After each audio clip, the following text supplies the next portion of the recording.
kita nyembah bareng-bareng, aku mau sharing satu hal. Akhir-akhir ini kan 3 bulan terakhir ini kita memang lagi diperhadapkan dengan pandemi COVID-19, virus corona. Dari situ aku dapat bahwa memang semuanya yang ada di dunia ini gak ada yang kekal. Dan segala sesuatu yang ada di dunia ini sangat mungkin untuk goncang, sangat mungkin untuk goyah. Nah terus kita sebagai anak-anak Tuhan yang hidup di dunia ini, apakah kita harus takut akan setiap hal-hal yang mara bahaya seperti itu, sakit penyakit, mara bahaya, segala hal-hal yang membuat kita gentar, apakah kita harus takut terhadap mereka?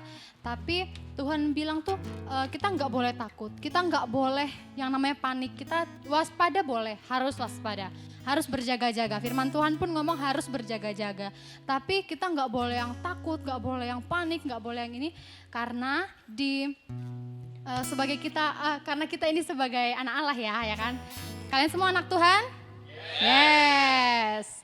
Nah, waktu kita sudah terima Tuhan sebagai Tuhan dan Juru Selamat pribadi kita, di Ibrani 12 ayat 28 sampai 29 dikatakan, jadi karena kita menerima kerajaan yang tidak tergoncangkan. Jadi semangat buat kita semua karena kita ini berada di dalam kerajaan yang tidak tergoncangkan. Sekalipun dunia ini bergoncang, sekalipun langit ini runtuh, waktu kita berada di dalam kerajaan surga, kita tidak akan tergoncangkan oleh apapun itu. Sebab Tuhan itu ada di dalam kita dan kita ada di dalamnya Tuhan.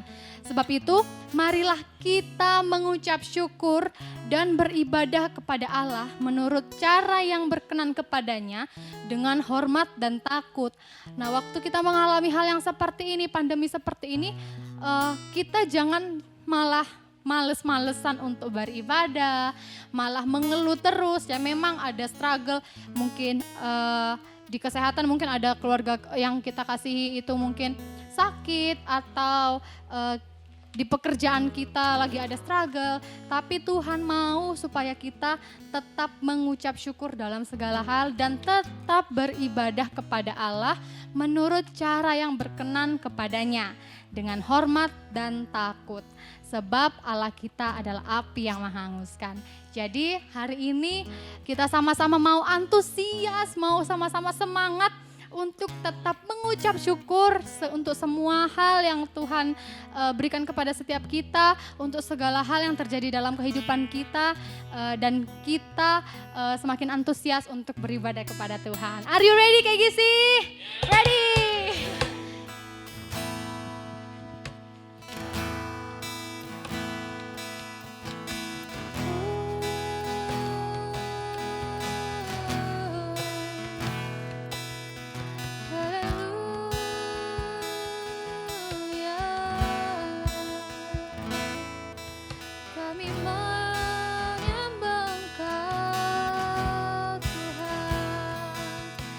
Allah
setiamu, dulu sekarang sampai selamanya.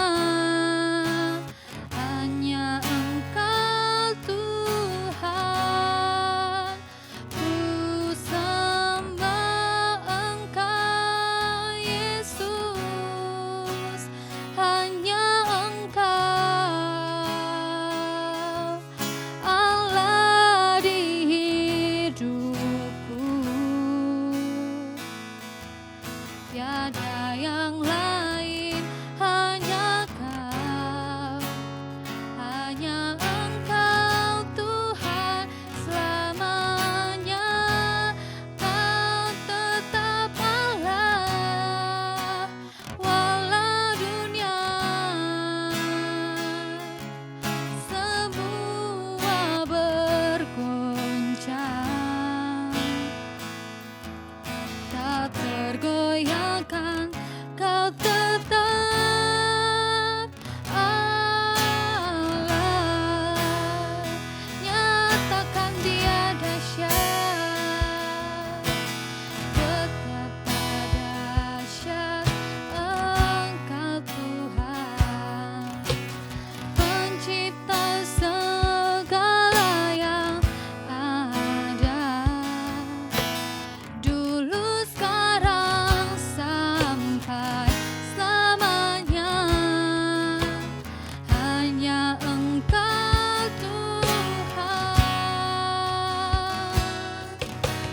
tak terselami pikiranmu, tak terukur panjang setiamu, dulu sekarang sampai selamanya. Hanya Engkau Tuhan, ku sembah Engkau Yesus. Hanya Engkau Allah di hidupku, tiada yang lain, hanya Kau, hanya Engkau Tuhan selamanya. Kau tetap Allah, walau dunia semua bergoncang, tak tergoyahkan. Kau tetap Allah, ku sembah Engkau Yesus. Hanya Engkau Allah di hidupku, tiada yang lain, hanya Kau, hanya Engkau Tuhan selamanya. Kau tetap Allah, walau dunia semua bergoncang, tak tergoyahkan. Kau tetap Allah, ku sembah Engkau Yesus. Hanya Engkau Allah di hidupku, tiada yang lain, hanya Kau, hanya Engkau Tuhan selamanya. Kau tetap Allah, walau dunia semua bergoncang, tak tergoyahkan. Kau tetap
Shalom para perwira kerajaan, the warrior of the kingdom. Pada bagian terakhir daripada kitab Nabi Habakuk, maka ayat yang sangat terkenal bahkan sering dibuat nyanyian, ayat 17 dengan 19. Sekalipun pohon ara tidak berbunga, yaitu pohon anggur tidak berbuah, hasil pohon zaitun, hasil, banyak orang kehilangan hasil, ya, tidak menghasilkan, kambing domba terhalau, tidak ada sapi lembu dalam kandang. Bahkan ada beberapa gedung gereja yang lagi terbakar atau mengalami, itu cuma kandang, saudara. Tapi kuncinya adalah perkataan sekalipun.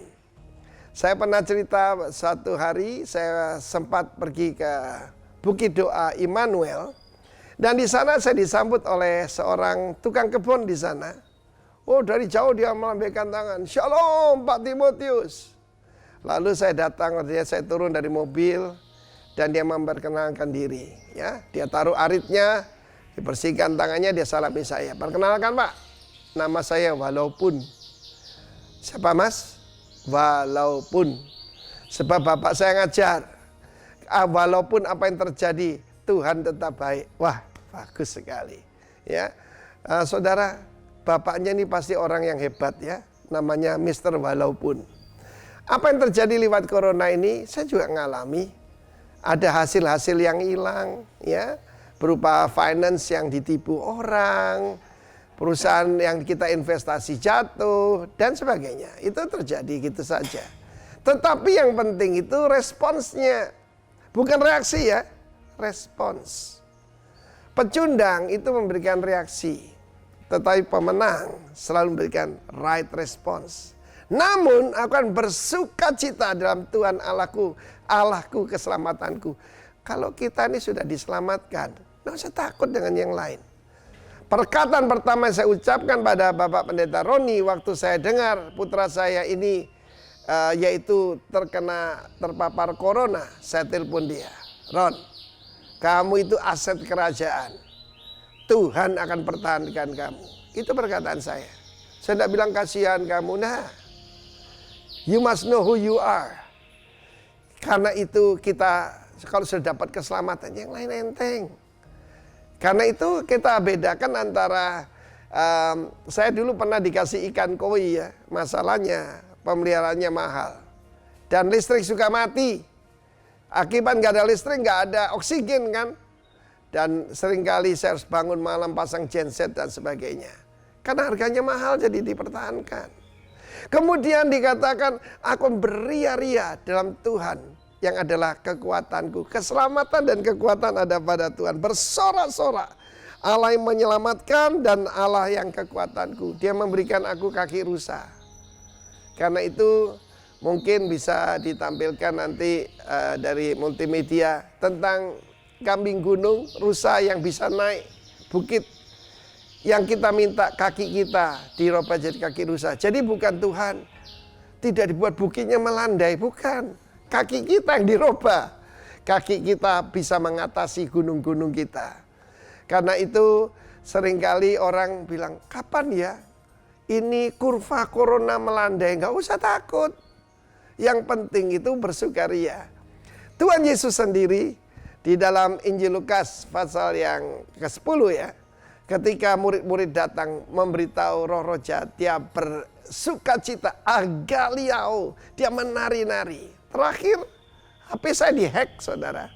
Apa reaksi saya dengan istri? Kami menari. Dan istri saya sambil tersenyum berkata, "Dapat berkat apa lagi nih ya? Sebab ada orang mengganggu kita, maka kita reaksinya, bukan reaksi tapi responsnya, tetap memuji Tuhan." God bless you warga kerajaan. Be the God praises and God blesser in Jesus name. Amin. Shalom. Halo semuanya. Bagaimana kabarnya? Kita sudah memasuki di bulan Juni ini, di minggu terakhir. Saya berdoa kalian di rumah, biarpun di rumah ya, tetap baik-baik saja, baik keadaan kalian, sehat semuanya. Hari ini kita sudah mengikuti banyak hal nih di bulan Juni. Tema kita komunikasi mulai dari Kodev ya. relationship kita dengan Tuhan, bagaimana Tuhan yang komunikatif dengan kita. Kemudian di minggu kedua Kak Diki sama Mak berduet kan, mengenai kendala-kendala komunikasi, bagaimana kita membangun komunikasi. Kemudian Kuluki di minggu lalu sudah menceritakan tentang the power of communication. Ya, hari ini saya mau membagikan firman Tuhan, yaitu sesuatu, saya mau tutup di bulan Juni ini tentang komunikasi, sesuatu yang sederhana, sesuatu yang simple, yaitu practical communication. Bagaimana kita berkomunikasi, sesuatu yang praktis, yang sehari-hari kita jumpai, tapi itu ada prinsip-prinsip Alkitabiah di dalam sana. Sebelum kita mulai, saya mau mengajak saudara semuanya di rumah, kita berdoa terlebih dahulu. Kami berterima kasih Tuhan, kami mengucap syukur kebaikan-Mu, kami boleh rasakan setiap hari Tuhan, setiap pagi Tuhan kami boleh menikmati hadirat-Mu. Dan sore hari ini Tuhan kami mengucap syukur di ibadah GGC, di tempat ini, di rumah kami, di tempat kami masing-masing Tuhan, Engkau pun Roh Kudus-Mu ada di dalam setiap kami, memelihara hati dan jiwa kami Tuhan, untuk terus sepikir, untuk kami terus seturut dengan kehendak Tuhan. Terima kasih Bapa, berikan kami hati yang lemah lembut, hati yang mau dibentuk, hati yang mau mendengar terus firman Tuhan-Mu Tuhan, untuk kami berubah semakin hari semakin serupa dengan Kristus. Terima kasih Tuhan, di dalam nama Yesus kami siap mendengar firman-Mu. Haleluya, amin. Oke, seperti yang saya sampaikan tadi, kita akan 45 menit ke depan, mungkin 40 menit ke depan, saya akan berbicara menyampaikan tentang komunikasi yang praktis, komunikasi yang simple. Bagaimana sih sehari-hari kita berkomunikasi? Karena kita tahu tahun ini 2020 dari Pak Arifin, Gembala Senior ya, Rock International Ministry RIM, menyampaikan adalah emerging leader. Jadi saya sampaikan di beberapa bulan kemarin juga, ini adalah tema-tema per bulannya adalah tentang leadership, kepemimpinan, bagaimana kita berkomunikasi dengan orang lain, memimpin orang lain. Mungkin komunikasi kepemimpinan itu banyak hal, ada influencing, bagaimana kita mempengaruhi, kemudian bagaimana kita negotiating ya, kemudian bagaimana kita bisa bergain, kemudian bagaimana kita bisa memberi contoh ke orang lain, bagaimana kita memimpin banyak orang. Tapi hari ini izinkan saya menyampaikan satu hal simple, practice communication. Saya mulai langsung dengan Kejadian pasal 11 ayat 1 sampai 9. Di situ dikatakan Kejadian pasal 10 adalah sebelumnya sebenarnya bercerita tentang air bah ya, zamannya Nabi Nuh. Kemudian selesai semuanya, air bah sudah surut, kemudian beranak cuculah, dan adapun seluruh bumi dikatakan di situ. Satu bahasanya, satu logatnya di seluruh bumi. Ternyata dulu kalau kita sekarang sudah banyak negara, banyak bahasa, banyak logat, tapi sebelumnya ternyata satu bahasa. Kemudian singkat cerita di situ mereka ingin membangun satu menara. Satu menara yang puncaknya di ayat keempat ya. Juga kata mereka, marilah kita dirikan bagi kita sebuah kota dengan sebuah menara yang puncaknya sampai ke langit, dan marilah kita cari nama supaya kita jangan terserak ke seluruh bumi. Ada ambisi yang khusus dari mereka yang bersepakat mau mendirikan satu menara yang sangat tinggi ya, sampai puncaknya ke langit katanya. Dan kemudian Tuhan berfirman saat itu di ayat kelima ya, lalu turunlah Tuhan untuk melihat kota dan menara yang didirikan oleh anak-anak manusia itu. Dan ia berfirman, Tuhan berfirman nih ya, mereka ini satu bangsa dengan satu bahasa semuanya. Inilah baru permulaan usaha mereka. Mulai dari sekarang apapun juga yang mereka rencanakan tidak ada yang dapat terlaksana. Karena ini tidak berkenan di hati Tuhan. Tuhan tidak mau membuat rencana mereka terlaksana. Apa yang dikatakan di ayat 7? Baiklah kita turun. Ya, ini adalah Allah yang komunikatif ya. Kita turun dan mengacau balaukan di sana bahasa mereka, sehingga mereka tidak mengerti lagi bahasa masing-masing. Dikacau balaukanlah komunikasi di situ. Apa ayat 8 dikatakan? Demikianlah mereka diserahkan Tuhan dari situ ke seluruh bumi, dan mereka berhenti mendirikan kota itu. Usahanya gagal. Itulah sebabnya sampai sekarang nama kota itu disebut Babel, Karena disitulah dikacau balaukan Tuhan bahasa seluruh bumi dan dari situlah mereka diserahkan Tuhan ke seluruh bumi. Saudara, simple, apa yang kita dapat dari ayat ini? Esensi dari komunikasi itu understandable. Apapun gaya, apapun minggu lalu Kuluki menerangkan, melihat, kita harus mengerti siapa diri kita, melihat bagaimana kita berkomunikasi dengan orang lain. Kemudian Kak Diki dan Celani pun juga menyampaikan bagaimana kita menghadapi kendala-kendala. Tapi saya mau katakan satu kata yang simple, yang kita bisa mengerti ya, understandable. Apapun, siapapun engkau, dengan siapapun kau berkomunikasi, pastikan kita sama-sama mengerti. Udah gitu. Jadi kalian mau belajar bahasa Spanyol, bahasa Inggris, begitu kalian ngomong, aduh saya nggak bisa nih ngomong bahasa Inggris, saya nggak bisa nih ngomong ini. Pokoknya begitu mereka understandable, it's enough. Ya, itulah esensi komunikasi. Apa yang kita sampaikan ke orang itu mereka mengerti dan mereka feedback ke kita, kita mengerti. It's enough. Itulah esensi komunikasi sebenarnya yang simple. Ya. Tanpa itu hidup kita menjadi kacau. Seperti firman Tuhan katakan, mereka ini satu bahasa, satu bangsa untuk semuanya. Begitu tidak bisa berbahasa yang sama, mereka tidak mengerti satu sama lain, ngomong apa ya, yang satu ngomong apa, kacaulah mereka, rencananya gagal. Oke, kita masuk yang poin pertama.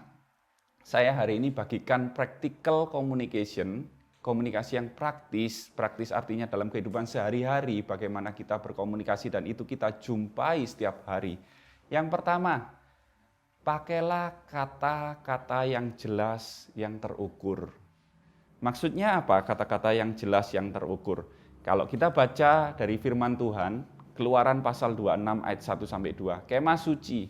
Waktu itu Tuhan menyuruh Musa untuk membangun banyak hal, ya, membuat banyak hal. Salah satunya tentang kemah suci di pasal 26. Kemah suci itu haruslah dibuat dari 10 tenda, haruslah kau buat dari 10 tenda, dari lenan halus yang dipintal benangnya dan dari kain ungu tua, kain ungu muda, kain kermisi dan sebagainya. Di ayat kedua, saya kasih di situ warna merah, kalau saudara-saudara bisa lihat di situ ya. Panjang tiap-tiap tenda haruslah 28 hasta. Jelas Tuhan komunikasikan dengan sesuatu yang diukur yaitu hasta. Dan lebar tiap-tiap tenda 4 hasta. Segala tenda itu harus sama ukurannya. Ngomong sesuatu yang bisa terukur atau yang jelas itu jauh memudahkan orang mengerti. Hasta itu apa sih? Hasta itu adalah satuan yang dulu digunakan, awalnya dia panjang dari amleng. Ya, amleng itu apa? Lengan ini ya, dari siku sampai jari tengah. Atau mungkin hari-hari ini sudah dikonversikan menjadi 40 cm, 45 cm, ada yang ngomong setengah meter ya. Tapi zaman dahulu mereka memakai satuan hasta. Jadi untuk memastikan itu biarpun mungkin nggak punya sentimeter, meter, kilometer yang jelas waktu zaman dahulu, tapi itu sudah sesuatu yang bisa diterima oleh manusia saat Tuhan memfirmankan, saat Tuhan memberikan perintah itu. Ya. Kemudian ada lagi, saya kasih Kejadian pasal 24 ayat 19-22. Firman Tuhan pun mengajarkan hal-hal yang kalau kita berbicara sesuatu yang jelas dan terukur. Cerita tentang Ribka. Kalian tahu Ribka waktu itu Abraham menyuruh hambanya ya untuk mencari pasangan hidup yang sepadan dengan Ishak. Zaman dulu ya, zaman sekarang jangan minta Bapak Ibu kalian mencarikan ini. Kalian tahu firman Tuhan, kalian boleh mencari sendiri, jangan khawatir ya. Kemudian berangkatlah hamba itu ya dengan 10 unta. Kemudian karena melewati padang gurun, karena dulu nggak ada truk, nggak ada bis, nggak ada pesawat terbang ya.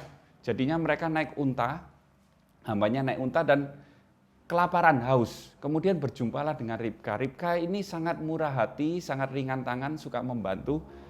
Dan 10 unta, orangnya itu minta minum untuk dirinya. Ya, hamba-hambanya Abraham minta tolong untuk dirinya, bolehkah saya meminta air minum? Dan Ribka pun memberikannya bukan hanya air minum untuk hambanya Abraham, tapi dia juga menimba air untuk onta-onta itu sampai puas, katanya saudara-saudaraku. Onta puas itu kalau saya lihat, onta itu satu kali minum bisa sampai 130 liter.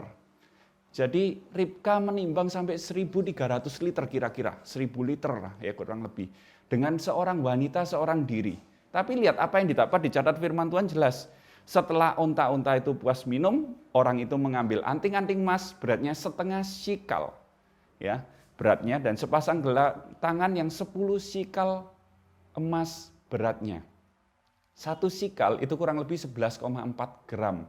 Nah, dari sini kita waktu membaca, ini kejadian sudah beribu-ribu tahun yang lalu sebelum Masehi, sebelum Tuhan Yesus lahir, tapi kita bisa mengerti berapa besar.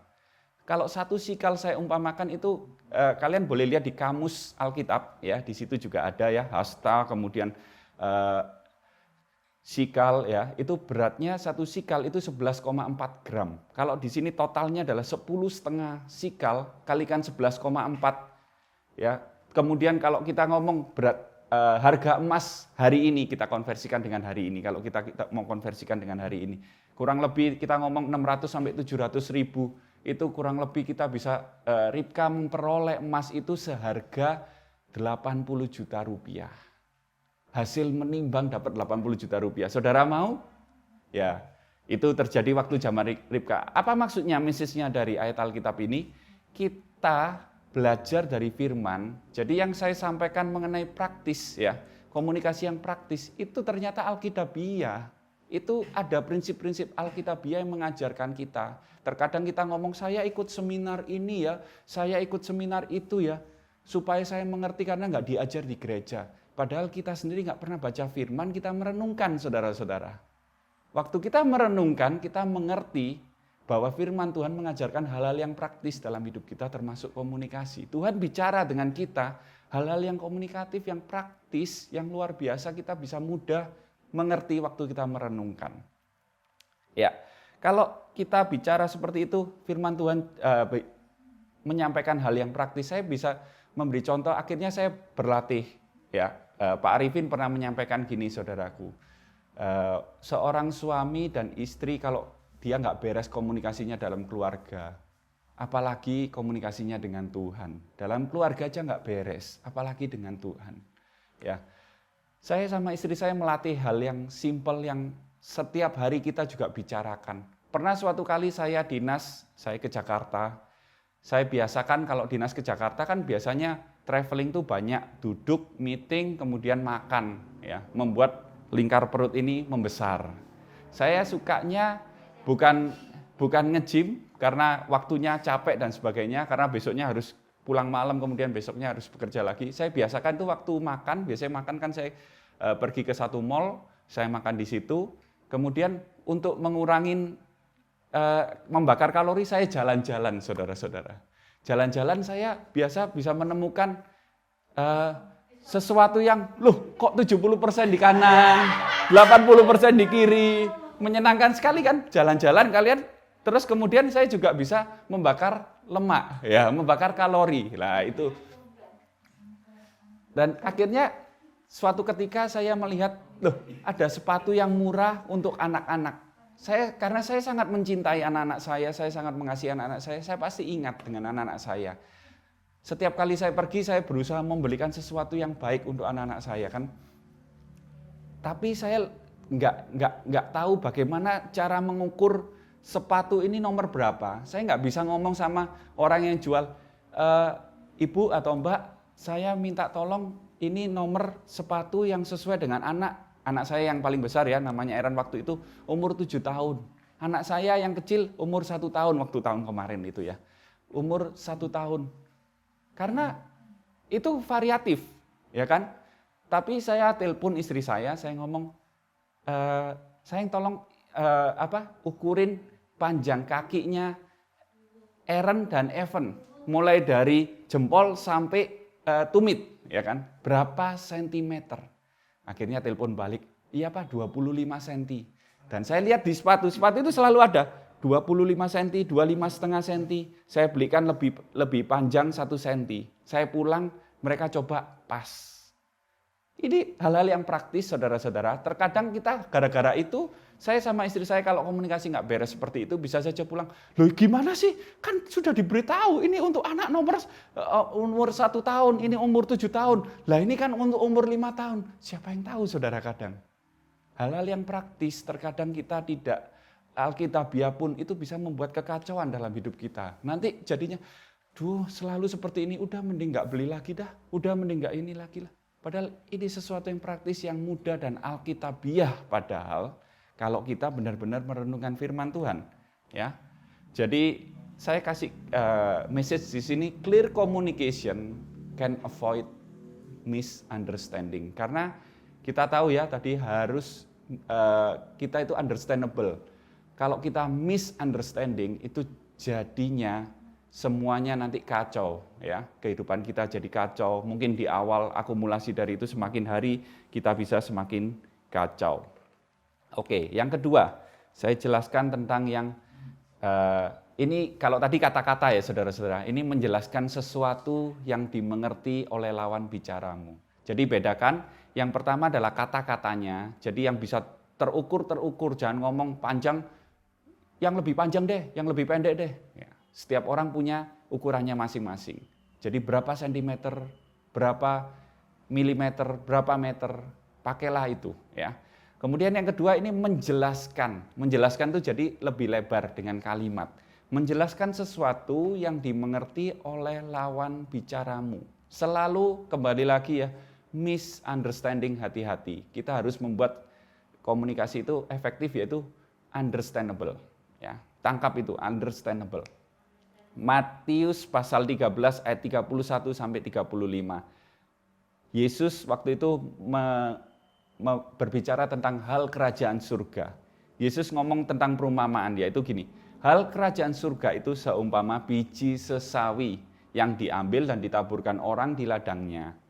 Biji itu kecil. Tahu kalian biji sesawi?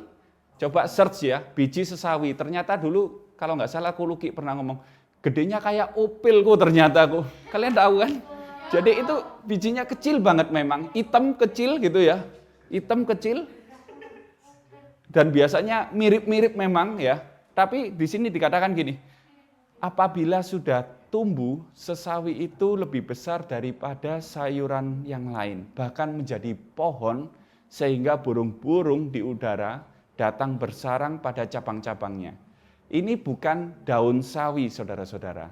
Ini biji sesawi itu berbeda, ya. Kecil tapi waktu tumbuh jadi tinggi. Jadi apa yang dimaksud hal kerajaan surga? Benihnya mulai dari hal yang kecil. Waktu kita mulai dari sesuatu yang kecil, kita akan bertumbuh, bahkan bertumbuh jauh lebih besar dari yang lain-lainnya. Dan itu kita menjadi dampak, menjadi berkat, menjadi pengaruh buat orang-orang sekitar kita. Simpel kan? Karena kita berasal dari kita berasal dari surga, tapi kita hidup di bumi, pengertian kita nggak mengenal seperti apa kerajaan surga ya. Yesus menyampaikan ini di bumi dengan orang-orang yang tinggal di bumi, Yesus menyampaikan dengan perumpamaan yang ada di bumi. Yesus menjelaskan itu sesuatu yang sederhana yang ada di bumi. Jadi mereka bisa mengerti, oh seperti itu ya guru ya. Dan yang kedua, hal kerajaan surga itu seumpama ragi. Apa ya ragi itu ya saudara-saudara? Kalian tahu ragi? Fermentasi itu ya, yang dia seperti bisa bau cukup sangat-sangat menyengat, kuat ya. Kalau ditaruh dimanapun dia akan mengkamiri, mengkontaminasi, dia akan mengubah yang nggak terlalu menyengat, baunya akan sama-sama ikut gitu ya semuanya. Dan itu hal kerajaan surga seumpama ragi yang diambil seorang perempuan dan diadukan ke dalam tepung terigu 3 sukat sampai kamir seluruhnya. Jadi itu bicara pengaruh, bagaimana ragi bisa mempengaruhi. Dan saya kasih warna merah tebal ya, semuanya itu disampaikan Yesus kepada orang banyak dalam perumpamaan. Dan tanpa perumpamaan suatu pun tidak disampaikannya kepada mereka. Kita belajar dari Yesus, ini Alkitabiah saudaraku. Menjelaskan yang bisa dimengerti, Yesus menjelaskan yang bisa dimengerti oleh lawan bicaranya. Paulus pun menginjil, cara Paulus menginjil bukan hanya menyampaikan kabar baik, Paulus pun rela menjadi apapun, beradaptasi supaya orang itu bisa menerima dia, bisa mengerti dia, akhirnya dia nyampaikan Injil setelahnya. Ya kan? Saya sama istri saya berkomunikasi hal kadang itu orang-orang ngomong wanita itu sukar dimengerti. Pria-pria dengarkan ini ya. Wanita itu sukar dimengerti, susah dimengerti, selalu pakai kode, ya kan? Sayang tas itu bagus ya, gitu. Sayang lampu itu terang ya, nyala ya, memang nyala ini ya di studio. Sayang itu makanannya enak ya, tapi dia nggak pernah ngomong, aku mau itu boleh nggak beli. Dan akhirnya si suaminya kadang, iya sih memang bagus, kemudian ditinggal jalan aja biasa. Dan si wanita ini marah, istrinya marah. Gimana sih ini? Nggak mengerti, kita sudah menikah beribu-ribu tahun lamanya gitu. Berarti dia umur berapa saudaraku? Itu beda generasi sekali kan. Sudah beribu-ribu tahun lamanya ya. Beribu-ribu menit lamanya mungkin gitu ya. Berjuta-juta detik lamanya menikah dengan aku. Tapi tidak memahami isi hatiku. Akhirnya terjadilah pertengkaran. Padahal dia tidak menjelaskan sesuatu. Padahal dia berkomunikasi, sayang saya boleh nggak beli ini bagus loh. Tinggal suaminya tinggal ngomong, oh ya bagus, apanya, kamu butuh seperti apa? Oh ya ininya tasnya bisa buat ngecas handphone sayang, kemudian tasnya bisa buat nyambungin internet sayangku, terus tasnya ini bisa ngeluarin duit 10 juta. Nah, begitu itu kan suaminya langsung, oh bagus kalau gitu ya, beli 1 juta dapat 10 juta, beli aja. Itu sesuatu yang simpel, contoh ya saudaraku ya. Sesuatu yang simpel yang bisa dikomunikasikan. Istri saya kadang komunikasi, Pak itu beli baju itu bagus, murah, aku beli ya. Hal yang simpel saya tinggal tanya, loh, kenapa kok bagus? Iya bisa tak pakai buat ini, aku butuh buat ini. Ya udah beli aja. Hal yang simpel, kita nggak perlu ngomong pakai kode, kita nggak perlu pakai sandi Morse, kita nggak pakai bahasa planet yang lain. Kalau Kuluki selalu ngomong planet luar angkasa gitu kan, bahasanya terlalu ribet, terlalu rumit buat kita. Tapi kita pakai bahasa yang kita sama-sama saling mengerti, kita nggak berasumsi. Nah ini yang dijelaskan 2 minggu lalu oleh Kak Diki sama Celani, maknya di sini ya.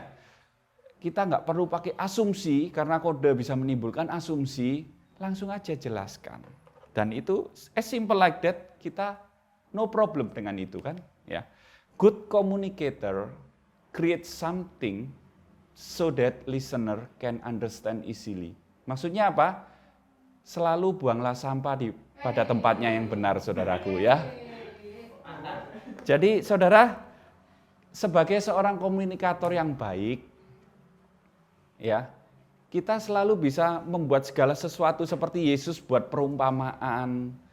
Kemudian kita bisa memberikan contoh-contoh. Kalau hal yang kadang orang teknikal berbicara dengan orang non-teknikal yang nggak mengerti teknis, dia bisa kasih perumpamaan.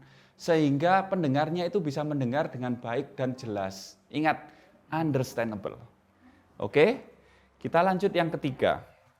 Yang ketiga adalah kuasai dirimu dalam berkomunikasi. Ya. Bahkan jangan menghindari komunikasi saat dibutuhkan. Dibutuhkan itu dalam arti mungkin engkau yang membutuhkan atau orang lain yang membutuhkan kalian. Kuasai dirimu dalam berkomunikasi. Apa prinsip Alkitabnya? Di situ di 1 Petrus pasal 4 ayat 7 ya, kesudahan segala sesuatu sudah dekat. Karena itu kuasailah dirimu dan jadilah tenang supaya kamu dapat berdoa. Kuasai diri ini dalam segala hal, saudaraku. Kuasai diri ini jangan sampai kita dikuasai perasaan kita. Aku lagi sakit hati, aku lagi nggak happy, aku lagi ini, aku lagi itu, aku pokoknya aku nggak mau berkomunikasi dengan orang-orang. Ingat saudara-saudara, salah satu kedewasaan yang bisa dilihat dari orang lain itu adalah bagaimana saat kita berkomunikasi. Ya, penting buat kita itu berkomunikasi tidak dikuasai perasaan, tapi kita menguasai diri kita, menguasai termasuk perasaan kita. Jadi kalau memang itu kita masih nggak bisa mengontrol, jangan keluarkan kata-kata yang pedas. Karena Amsal berkata, lemah lembut, ya, perkataan yang lemah lembut itu meredakan kegeraman, meredakan amarah. Jangan baper saat berkomunikasi, bahkan menghindari. Saya mau cerita tentang satu pengalaman saya. 2008 saya bekerja di Kota Malang, ya. Waktu itu saya pindah dari Kota Serang. Saya melihat ada satu supervisor di tempat itu, saya di departemen quality. Dia sudah di 2 grade di atas saya, grade level. Jadi di perusahaan tempat saya bekerja dulu itu ada grade level, grade 1, grade 2, dan seperti itu ya. Semakin tinggi grade-nya, berarti mereka punya tanggung jawab yang lebih, dipercaya lebih. Ya. Waktu saya masuk, dia 2 grade di atas saya. Dan dia itu adalah seorang supervisor di mana tidak ada manajer di atasnya. Berarti apa? Peluang untuk menjadi manajer itu besar. Ya. Tapi ada satu hal yang saya pelajari dari dia, seperti ini saudaraku. Dia ini kalau lagi gak suka hatinya, bosnya telepon, atasannya telepon atau mencari dia males. Dia tidak mengangkat. Dia tidak menghiraukan. Kemudian yang kedua, kan jam kerjanya jam 8 sampai jam 5 sore. Waktu sudah di atas jam 5 dia sudah pulang, ditelepon bosnya, itu inkonsisten, kadang diangkat kalau hatinya mungkin lagi senang ya. Mungkin kalau dia lagi jengkel, nggak diangkat. Bahkan sampai keesokan harinya, padahal itu penting dan itu masih di bawah tanggung jawabnya dia. Saya belajar dari dia, bos saya terkadang, karena kadang telepon di depan saya, aduh nggak diangkat ini. Saya tahu bagaimana bos saya juga under pressure untuk memberikan input ke departemen yang lain karena penting data dari itu.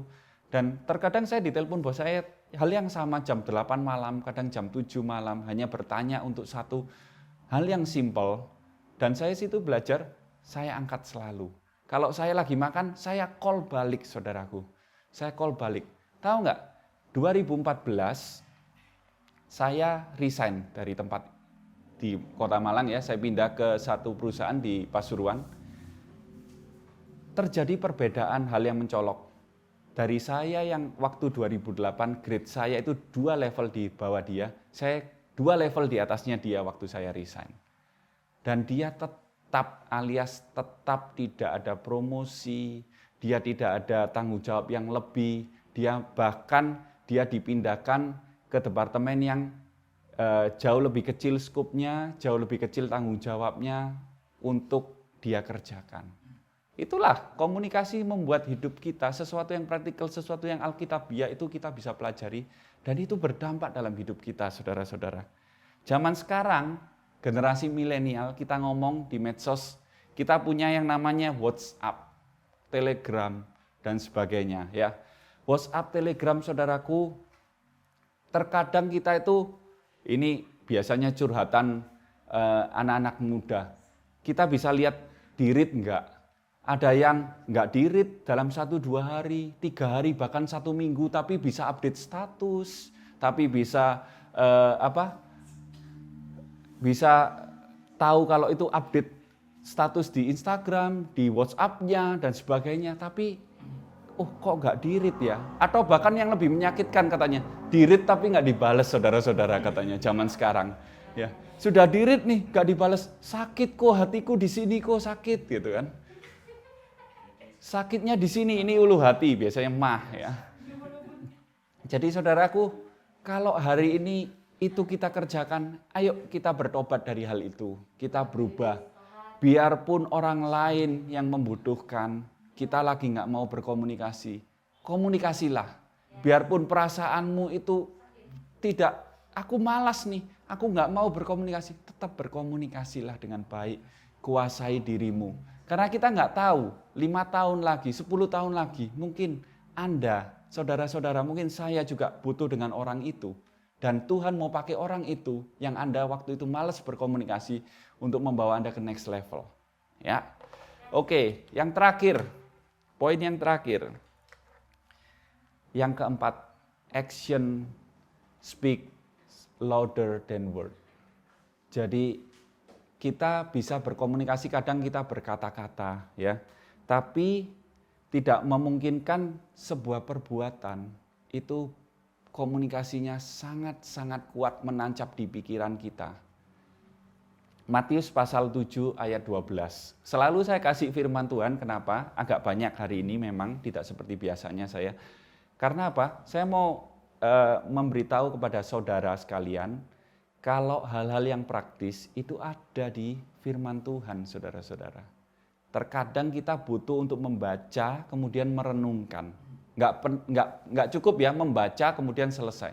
Kita perlu merenungkan, pikirkan, caplah dulu, dikunyah dulu, dipikirkan kehidupan kita seperti apa, kehidupan orang lain. Oh ternyata ada di firman Tuhan. Seperti itu.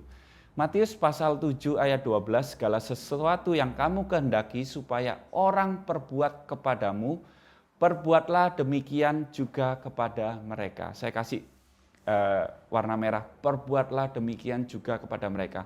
Dan lihat ini baris yang terakhir. Itulah isi seluruh hukum Taurat dan kitab para nabi. Wow, dirangkum loh. Isi hukum Taurat itu banyak, kitab para nabi banyak.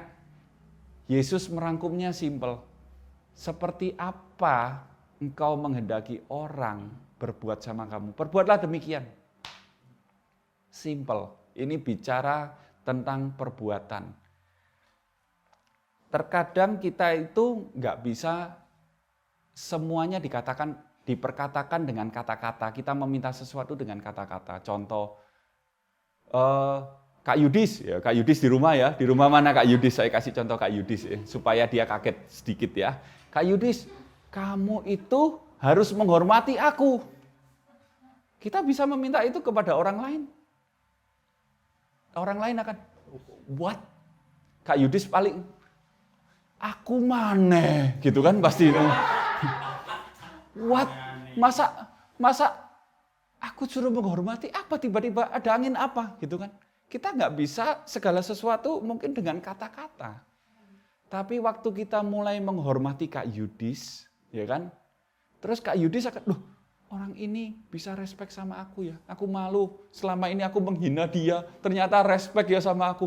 Akhirnya Kak Yudis bertobat. Contoh ya Kak Yudis ya, jangan marah di rumah sana ya. Itu contoh, bisa juga saya aja wis kayak ya. Jadi itu ternyata sebuah perbuatan jauh lebih kuat gitu ya komunikasinya. Orang akan lebih mengerti, kembali lagi understandable. Ya, apapun bentuk komunikasinya, siapapun, kemudian siapapun kita understandable, saling bisa dimengerti seperti apa. Saya kasih contoh satu lagi, saya sudah pindah kerja 3 bulan yang lalu. Saya menjumpai satu leader yang baik di tempat saya, ya, di tempat saya bekerja. Waktu dia masuk 1 tahun yang lalu, ya, jadi leadernya ini pun pemimpinnya perusahaan ini pun masuk, dia baru di hire tahun kemarin, dia pun melihat hal yang kurang baik di office, yaitu apa? Orang-orangnya datangnya terlambat. Jam kerjanya jam 8 sampai jam 5, datangnya itu adalah terkadang jam 9, jam 10, ada yang jam 11. Ya. Beliaunya enggak ngomong, semuanya mulai hari ini datang on time, enggak. Beliaunya belum ngomong sama sekali selama 1 tahun. Ya. Beliau ini ngasih contoh gini, dia datang selalu jam 8 kurang seperempat sudah di office. Dan dia pulang terkadang jam 7 malam, kalau urusannya belum selesai jam 8, jam 9. Selama 1 tahun, beliau ngasih contoh seperti itu. Saya masuk sudah 3 bulan, ya. Bulan kedua saya masuk, dia ngomong seperti ini. Waktu meeting dengan all manager, dia ngomong gini, saya sudah ngasih contoh, dan saya lihat 80-90% saya belum ngomong pun, semua sudah datang on time. Wow, action speak louder than word. Terkadang butuh action, terkadang butuh teladan perbuatan dari kita. Para leader di rumah kalian masing-masing, berbuatlah sesuatu yang menginspire orang lain, yang menginspirasi orang lain, yang membuat orang lain itu berpikir, wow, ada hal yang luar biasa dalam diri orang ini, dalam hidup orang ini, sehingga saya mau mencontohnya.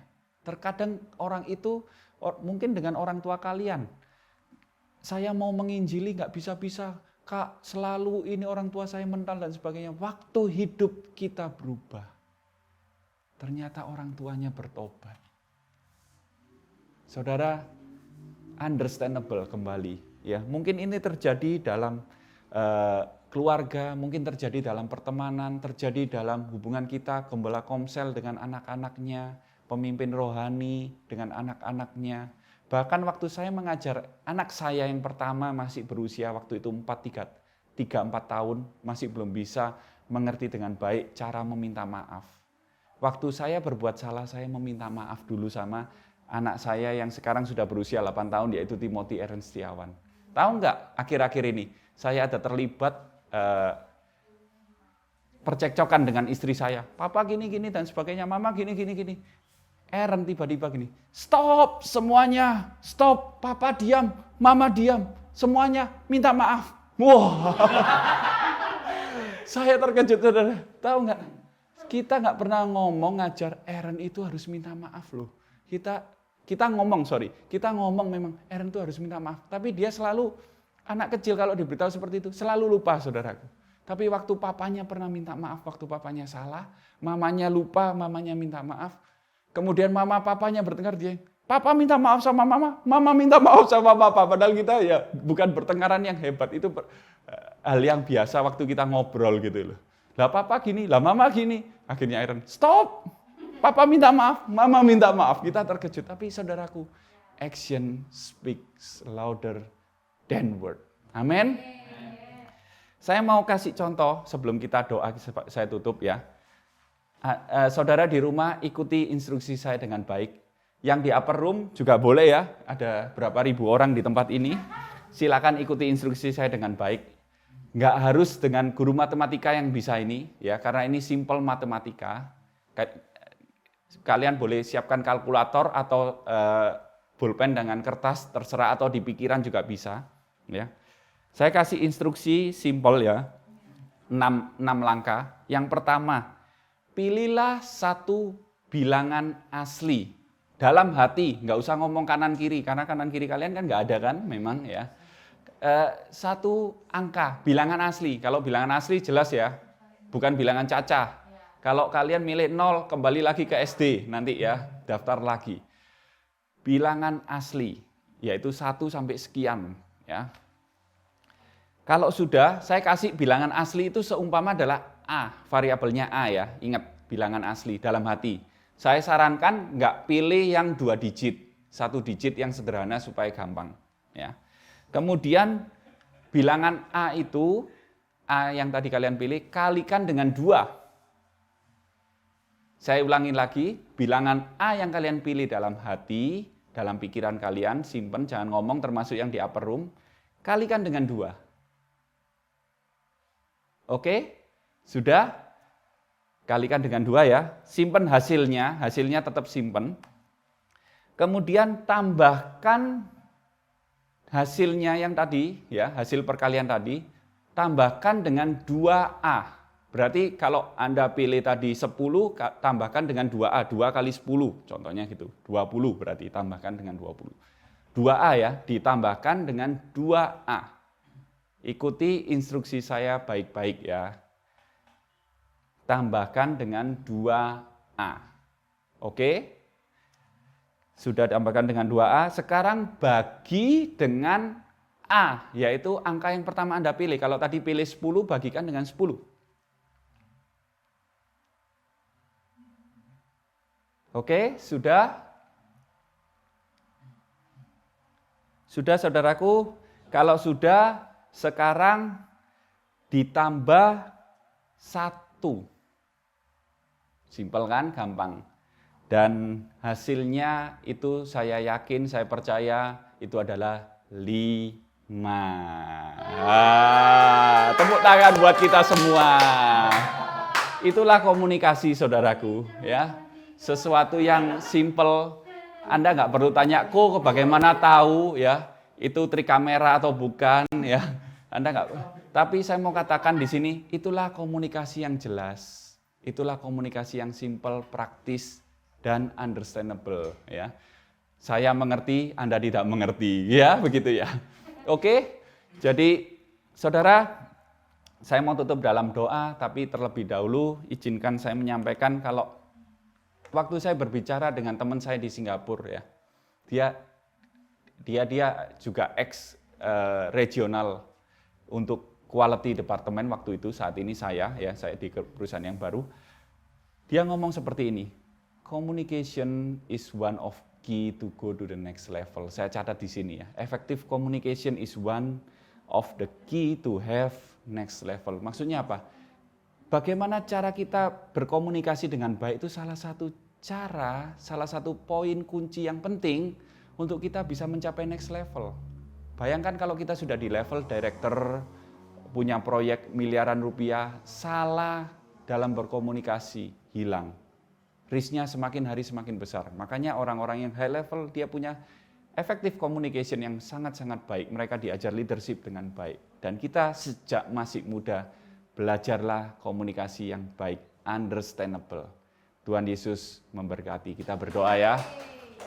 Bapa di surga, kami mengucap syukur, kami berterima kasih, kami mendengar sesuatu yang praktis, yang sebenarnya itu diatur di dalam firman-Mu Tuhan, di dalam perintah-perintah-Mu Tuhan. Engkau sudah mengatur itu Tuhan. Ampuni setiap kami jika kami tidak peka, jika kami tidak merenungkannya Tuhan.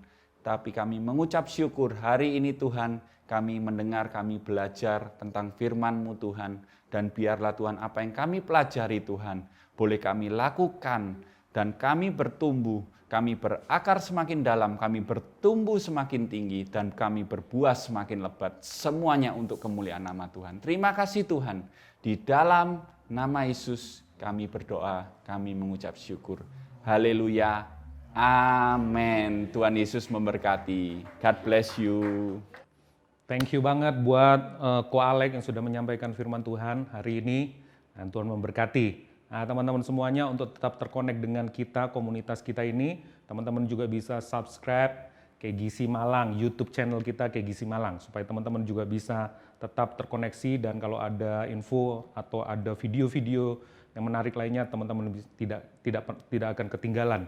Oke, mari kita bersama-sama berdoa, kita meresponi firman Tuhan, dan kita berdoa menerima berkat yang daripada Tuhan. Terima kasih Tuhan Yesus, kami mengucap syukur buat hari ini, buat firman Tuhan yang sudah disampaikan oleh hamba-Mu. Kami yakin percaya itu menjadi kekuatan bagi kami, buat roh kami, buat jiwa kami. Dan setiap firman Tuhan itu tidak akan kembali sia-sia, dan akan mengerjakan sesuatu yang baik, yang hebat, yang dahsyat dalam kehidupan kami. Apapun keadaan sekeliling kami akan menjadi kuat Tuhan. Karena firman Tuhan, orang yang mendengar dan melakukan firman Tuhan, maka ia seperti orang yang membangun rumahnya di atas batu karang. Oleh sebab itu kami berdoa hari ini, kami menanggapi firman Tuhan. Terima kasih Tuhan, dan akhirnya jemaat Tuhan yang dikasihi oleh Tuhan, angkat tanganmu dan terimalah berkat Tuhan ini. Tuhan memberkatimu, Tuhan mengarahkan wajahnya, menyinari engkau dengan sinar wajahnya, memberikan kepadamu kasih karunia dan damai sejahtera. Apa saja yang diperbuat tanganmu dibuat berhasil oleh Tuhan, diberkati jalan keluar masukmu, diberkati hasil tanahmu, pekerjaanmu, studimu, karirmu diberkati untuk satu tujuan supaya nama Tuhan dipermuliakan dan nama Tuhan semakin dikenal oleh komunitasmu, oleh keluargamu, oleh lingkunganmu, di mana Tuhan engkau tempatkan. Di dalam nama Tuhan Yesus, Tuhan memberkati engkau dengan hikmat, dengan kreativitas, dengan inovasi-inovasi yang baru dalam semua segi kehidupanmu. Sehingga engkau tahu apa yang harus engkau kerjakan, apa yang harus engkau lakukan di zaman ini, pada zaman kita semuanya. Terima kasih Tuhan, kami menerima berkat Tuhan yang luar biasa ini, hanya di dalam nama Bapa dan Tuhan Yesus, itu firman Tuhan itu sendiri dan Roh Kudus yang menjadi sahabat dan penolong kami semuanya. Kami mengucap syukur, kami terima berkat Tuhan ini hanya di dalam nama Tuhan Yesus Kristus. Yang percaya bersama-sama katakan, Amin.